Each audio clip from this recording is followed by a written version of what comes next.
Each line on the grid passes through points with integer coordinates. In each case, state the slope and y-intercept of the line and determine the equation of the line. I've highlighted each line in colors just so it's a little bit easier to see. The y-intercept is the easiest one to find for each line. Basically, it's whatever crosses the y-axis.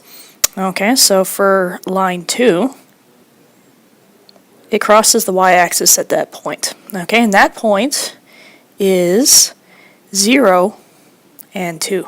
For line 1, it crosses the y-axis at 0 and -4.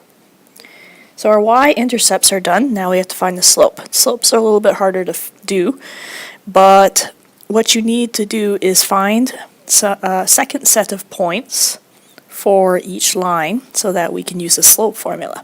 You want to pick something that's a little bit easy to see on the graph that doesn't look like it might be a decimal. So for example, what we have is right here for line 2. Okay, this doesn't look like it would be a decimal, and this would be -2 and 5.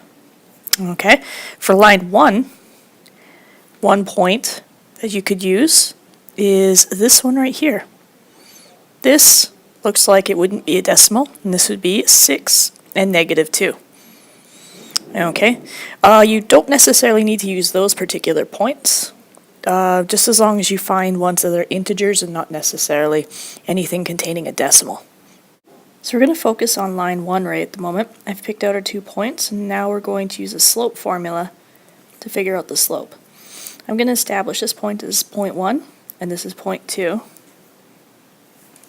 Okay, and then we're going to put them into the formula. We know it's y2 minus y1 all over x2 minus x1. Okay, so putting this into the formula, what you're going to have is -4 minus a -2 all over x2 is going to be 0 minus 6.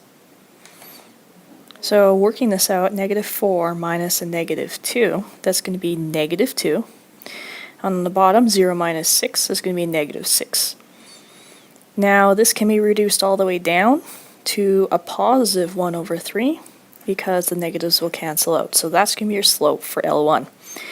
When we put this in there with the y-intercepts, remember the y-intercept will be equivalent to the b in y is equal to mx plus b. Okay, so the formula here is going to be y is equal to 1 over 3x minus 4. And that will be the formula for line 1.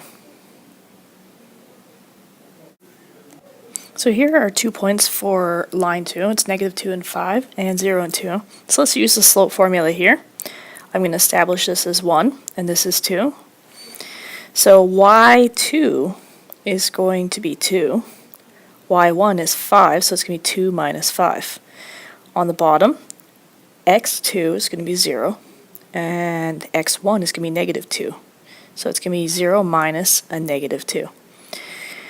Working this one out, 2 minus 5 is going to be -3, and 0 minus a -2 is going to be a positive 2. So our slope here is going to be -3 over 2.